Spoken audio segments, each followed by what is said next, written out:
Welcome to The Explainer. Today, we're diving into a really powerful blueprint designed specifically for a young man who's just stepping out into his career and, well, into adulthood. I want you to imagine we're sitting down right now for one final, definitive pep talk before you head out into the real world. We're going to be drawing directly from Eric Willis's profound book, Father to Son, to build a practical, actionable guide for your career, your relationships, and ultimately, your legacy. All right, let's get right to it. Look, I completely get the anxiety that comes with trying to navigate corporate politics or just trying to fit into a brand new workplace culture. It's incredibly overwhelming. But you have to hear this piece of advice. Live by your own standards. Standing alone is an advantageous path that one takes to travel with less baggage. The author lays this foundation right out of the gate.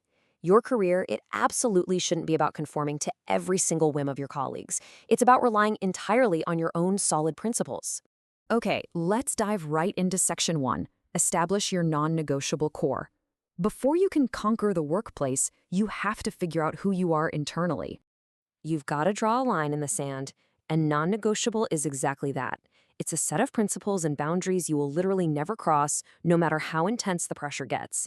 Using a sort of quick verse approach here, just hitting you with a punchy mandate to spark your daily reflection. The goal is simple: be a man of valor. When you establish these firm boundaries early on, it's like putting up an invisible shield. When the workplace inevitably tries to pressure you into cutting corners, your non-negotiable core makes the decision for you. You don't even have to think about it, you just stand firm. Now, when you're facing adversity or when you mess up, and trust me, you will, you really only have two choices: courage or defensive ego. Owning up to your mistakes with absolute brutal honesty, that makes you a greater man and a far better leader than the guys who just hide behind their ego. The defensive ego tries to sweep faults under the rug, gets dragged into petty squabbles over nothing, and frankly, loses everyone's respect. Courage means taking ownership, confessing it, fixing the issue, and then moving past it. That is exactly how you command respect in any room. Moving right along to Section 2, the daily advantage routine. Because having a strong core is great, but you've got to maintain it with daily discipline. The author lays out a really clear morning schedule for us here. Step 1. Get up and actually face the day. Procrastinating is just going to prolong the pain of whatever difficult tasks you have ahead. Step 2. Calm yourself down. You're always going to face challenges, but panicking, that helps absolutely no one. Step 3. Address your problems one at a time. It's like tackling a massive to-do list. Taking them on individually builds up your resilience. And finally, Step 4. Practice positive affirmations. Remind yourself that you are resilient, honest, and completely capable. If you combine this mental discipline with some rigorous physical fitness, you're going to build the kind of unshakable career stamina you need to outlast the competition. You know, the absolute foundation of getting better every single day requires you to be totally honest about your weaknesses. The author explicitly tells us to face the pain. Think about it. If you have faults you refuse to acknowledge, you're going to carry them around forever. But if you confess them, tackle them head on, and find real solutions for your emotional wellness, the problem fades and you grow. Simple as that. All right, Section 3, navigating the corporate battlefield. It's time to shift our focus to the external workplace. Out there in the corporate wild, you are going to encounter two main archetypes: the high achiever and the taker. The high achiever is all about principled negotiation. They want to find solutions where everyone walks away with enough of what they need. The taker, though, man, they are dangerous. They feel incredibly entitled. The author warns us that takers will often give you these little, seemingly nice gifts just to prime the pump for reciprocity. Basically, they give a little bit up front so they can demand a whole lot from you later. Avoid these people like the plague. They will drain both your emotional and financial resources. So, how do you actually handle these takers and manipulators? Well, first off, scrutinize their motives when they offer to help. Do not put yourself under any obligation to them whatsoever. If a conversation starts turning into a heated brawl, just disengage immediately. You need to learn how to negotiate completely devoid of emotions, stick to logic and strategy. And this brilliantly illustrates the last point. If an encounter is just going in circles with no clear resolution, just abandon it. Save your energy for the things that actually matter. Here is a massive mindset shift for you to adopt. You are a consultant. Even if you're pulling a standard salary, act like a premium consultant. These companies are paying for your intuition, your brain power, and your totally unique way of solving problems.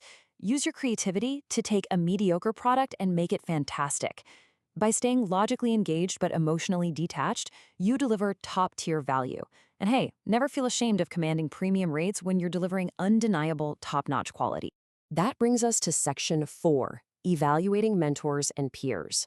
You have to be incredibly careful about who you let into your professional circle. So how do you evaluate a potential mentor? I know it's totally natural to feel anxious when you're the youngest, least experienced guy in a room full of seasoned veterans.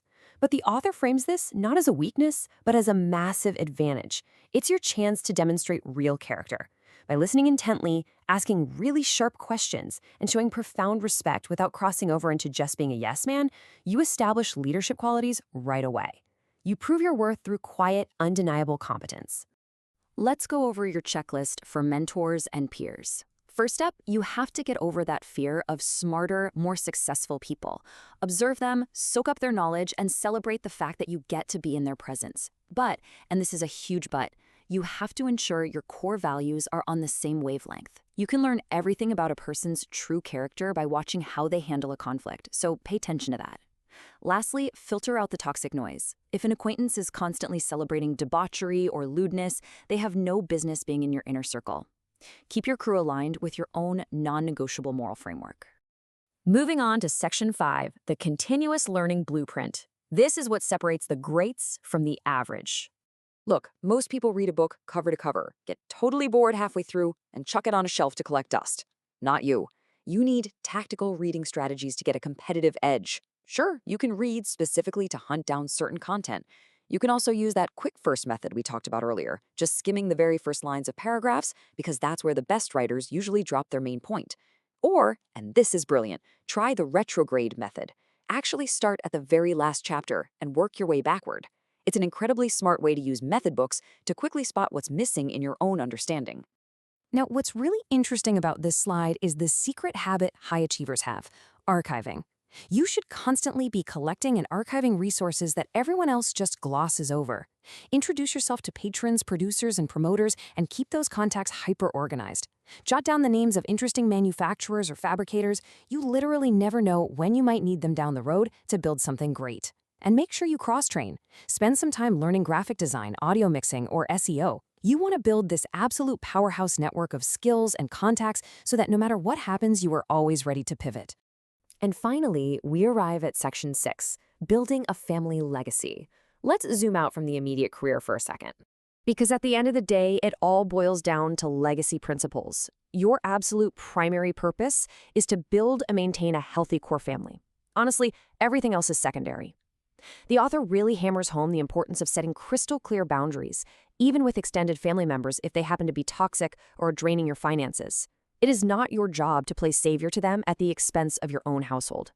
Protect your identity, which means strictly managing your money and controlling your physical impulses by making decisions based on long-term planning, not just chasing immediate gratification.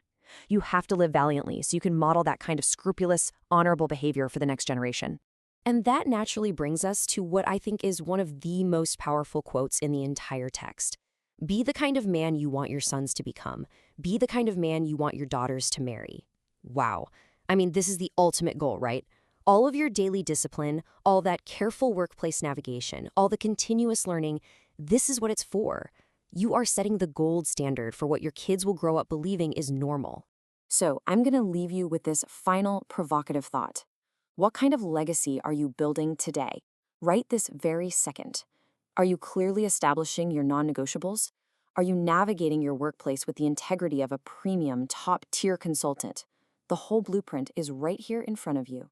Now it's time to actually get out there and execute it. Thank you so much for joining me on this explainer, and I'll see you next time.